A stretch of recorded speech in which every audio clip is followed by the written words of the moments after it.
I thought this build was merely good, but it turned out to be an absolute endgame monster, flying to the Monolith stage in only a couple of hours, plus 2 ginormous golems tanking for you. And with this ring, we're infinitely resummoning our zombie. I mentioned that when you need super bursts, you can just drink your potions to summon zombies.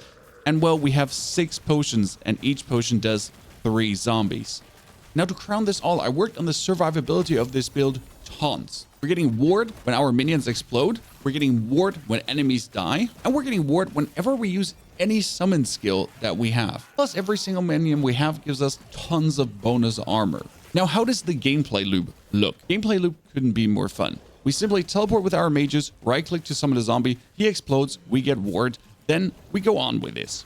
Teleport, summon zombie, explosion, go on. Mostly, one is enough to just destroy any pack of normal mobs, and as soon as you find any kind of elite or rare mob, you might just press it 2 or 3 times, or simply drink a potion to instantly summon 3 zombies. And then you just keep teleporting, and in between, always put on the Dread Shade.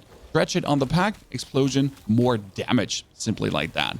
And if we're now going to the boss or the end thing, like kill the House Pack's Orion, we can have our max amount of potions, which is 6, and then we can just burst him down.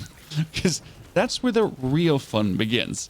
Since if we summon over 6 zombies, all the other zombies explode. So now, we just spam him down, essentially. Done. Just to reiterate on this, we currently have 2 zombies. I summon up to 6, and every zombie I summon over 6 now instantly has 1 explode. So if you're on a boss with 6 zombies, and then you keep summoning them with your potion, now I'm at 6. Now I would summon 3 more zombies with a potion. Instantly 3 zombies explode.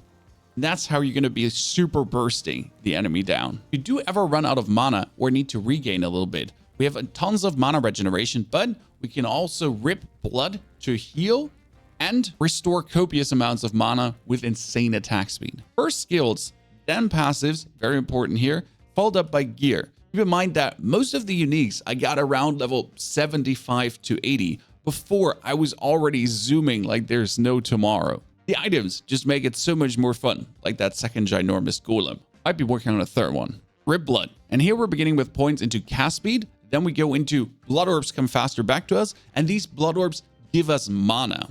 We increase the health restored per point of intelligence, have the cast speed go on even faster, and our minions prioritize whatever we rip blood, and then we make rip blood cost no mana at all. So now we get 9 mana per cast, have insane cast speed bonuses, with a bonus chance of bleeding / poisoning the opponent. Our volatile zombies are our main spender, our main damage. We want all the points into Forceful Commander. Right now I tested one out in Leap Attack, but probably going to put that back into 5/5 Forceful Commander for the maximum mana efficiency. Then we're going to make them do way more damage, but move slower. No worries, we countered that. And we turn them into giant zombies. This one got buffed. It is only 120% mana more. Right now my zombies cost me 24 instead of 41 mana. Yes, they would cost 41. It's kind of crazy. They do so much more damage, and it's in a huge area. They can stun and do copious amounts more damage versus bosses. Plus, they insta-kill mobs below a certain health threshold. Now, we do make them faster again. And here comes the fun part. We increase the area of explosion, but if my zombies die, they heal us. Interesting. But that's not the cool thing. We turn this heal into Vital Ward right behind me, which means when your zombies die and explode, they give me ward for remaining max health, which makes buffing your minions' health very interesting factor. Our 2 golems are not coming from the twin golem because I don't want to make them weaker. We have them move faster and attack faster, do fire damage and be fire damage because that's what we're scaling. He also moves himself and the minions around us a bit faster so the skeletal mages always catch up, and per hit does heal. Plus, we turn him into the Tower of Bones, where he gets ginormous and generates more threat. So 2 tanking and threat generating golems, keeping everyone off me that I can just spam zombies the whole time. Skeletal mages get turned into critical strike monsters that summon more mages, which are only pyromancers, and then we remove everything else but pyromancers from the pool. And this brings us then to our mages via teleport skill. 4.5 seconds cooldown, we can reduce this to 3.9, 3.5 with some items, and that's our teleport skill then. We use Transplant while leveling, and yes, the level build is also in the description below, and then Grave Passage as soon as you reach this to replace Transplant. Now the Dreadshade was up for quite some discussion, especially why I'm using Lingering Doom. And Lingering Doom is very important. It reduces the health decay by 32%, making my golems not be sucked dry by my own Dreadshade. We do make the Dreadshade have a larger area, give us attack speed and cast speed, plus even more area and bonus damage, and then we attach it to an enemy. This does not drain the health of an enemy, so the lesser health decay doesn't matter. The lesser health decay is there that the attached to enemy Dreadshade, which buffs our minions, doesn't obliterate our golems, essentially. Now we do get the bonus effects of Dreadshade, and that's very interesting, because the less mana costing Dreadshade now gives us armor per point of vitality. So the more vitality we have, and we quite have some, the more armor we get. And that gives me partially 400 to 600 armor plus. Finally, we buff the effect of the Dreadshade for each 3% of missing minion health on the enemy. So the less health he has, the more armor I get, the more damage we deal, the more efficient it is. Fantastic. Now to the passives, and here pay close attention. We're boosting up our intelligence and necrotic resistance. We do have a chance to gain ward on enemy, ally, or minion death, and then we retain that ward. Ward retention is really important because we can boost up to 4,000 ward. Carrying our own vitality and the minion health for more ward from the minions, but also for more armor with the Dreadshade. And we get more minion cast speed for our mages. Plus, if we use the minion skill like zombies, we also get more cast speed, so we can just spam zombies faster in a row. That brings us into the Necromancer tree, and it's beyond amazing. We're boosting up first Risen Army together with Cursed Blood for more damage. Put 1 point into Blood Armor for a little bit of health regen, and 1 point into Mortal Tether for more minion health. Later, we can put more points in here as we go towards level 100. Now, you do want ward granted on minion death. Every time a minion dies, we get 35 ward. And minions die continuously, plus more ward retention. Now, our minions also armor shred so that enemies take way more damage. And we higher our cast speed and the minion cast speed once again. Intriguingly enough, we reduce the health of our minions a little bit, but we get 9% health plus. If you need, you can put, I would say, 1 or 2 more points in. I wouldn't reduce the minion health too much, but it is a huge bump to your actual health. And later, we're going to put another 8 points in here, because 8 points is 40 health plus.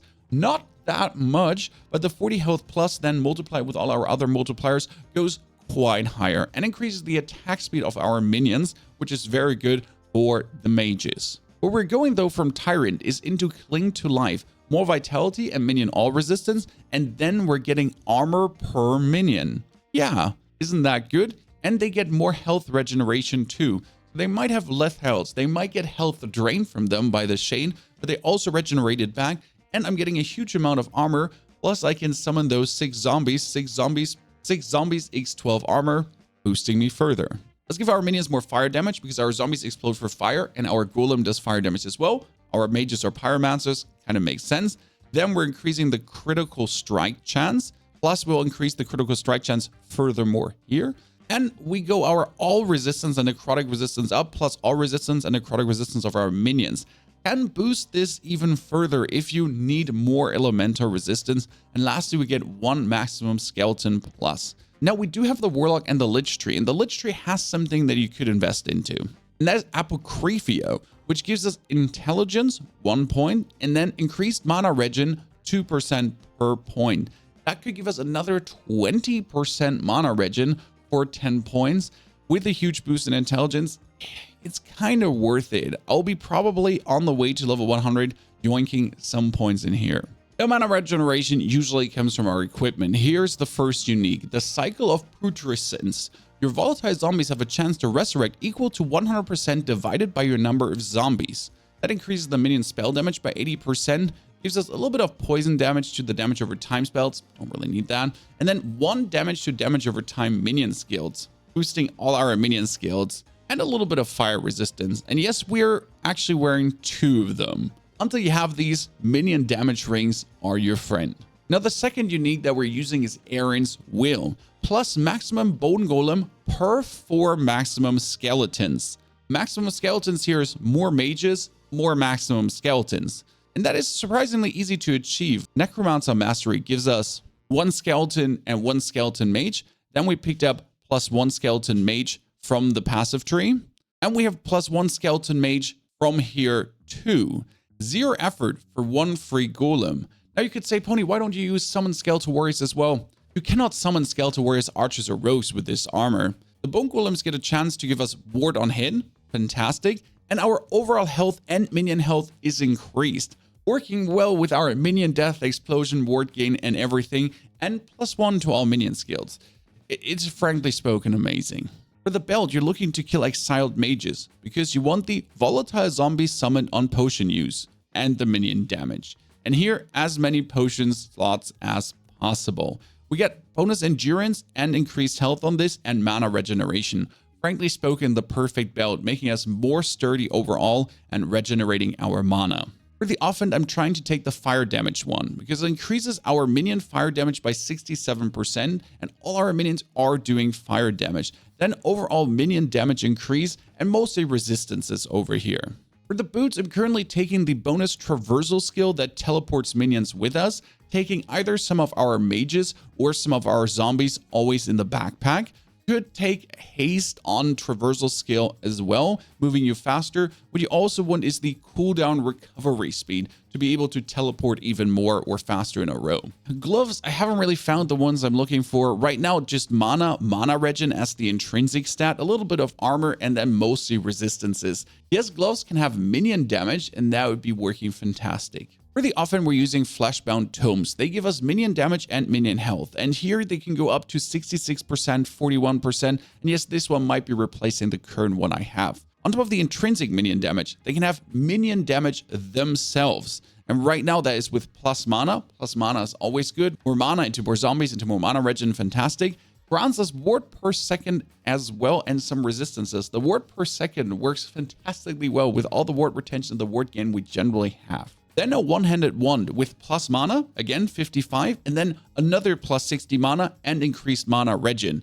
That gives us alone over 100 mana plus. Increased cast speed to cast zombies faster in a row and rip blood, and then minion spell damage is what I'm using. Minion spell damage, minion bow damage. And for the helmet, we can get +1 into volatile zombie summon and increased minion damage. Sadly, haven't found more shards like this to keep increasing this. Intrinsic stat is here 2 mana regeneration and then a huge boost into minion health. More minion health, more ward when they explode. Plus more health for me and some ward resistance to be roughly capped out on all our resistances, which seems quite easy as a necro. The amulet is currently a placeholder. It gives us a little bit of health plus increased minion damage, then resistances twice again. Could increase our mana regeneration here even more instead of that physical damage. On the idols, we're mostly looking to provide more health. Currently, I'm using down here increased fire damage and physical resistance and increased fire damage. They're incredible. I mean, this is 60% and that's 72%. Then there's the 4 stack that increases the volatile zombie explosion area and damage. Now, I'll have to say that this one for 4 spaces is not as good as some other stuff could be. I definitely want to keep the one that gives me the most area. This is 31 and this is 24% because it just makes the area bigger. But for the 24% damage, we could instead take some 2s that can increase the physical damage of minions by 16%, almost as much as the volatile zombie damage. And yes, their explosion is also physical damage and gives you health on kill. These can give you percentage in life too. So that's what we're rather looking for. Percentage in life, increased health. Way too good to not have. Generally still trying though to get mostly minion physical damage, minion fire damage, and then the increased health. One other one is critical strike chance for skeletal mages increase, and then minion physical damage. This one pretty good as well to have as a 3 stack. Finally, there is a loot filter attached which does hide most of the items but recolors everything with minion affixes and fleshbound tomes, relics that you need, and every single stat above tier 4. We'll be refining this loot filter constantly as I play more and more, but it's already available in the description below. Don't forget to hold your X button though on bosses and exiled mages, just in case there could be something that the loot filter didn't deem worthy. Ladies and gentlemen, the absolutely endgame zombie explosion madness We'll definitely try around with Aaron's Woe to get even more bone golems, since the third one could be quite funny. Now, if you're looking for some basic tips in general on the game, follow this video. Thank you very much. Don't forget to subscribe.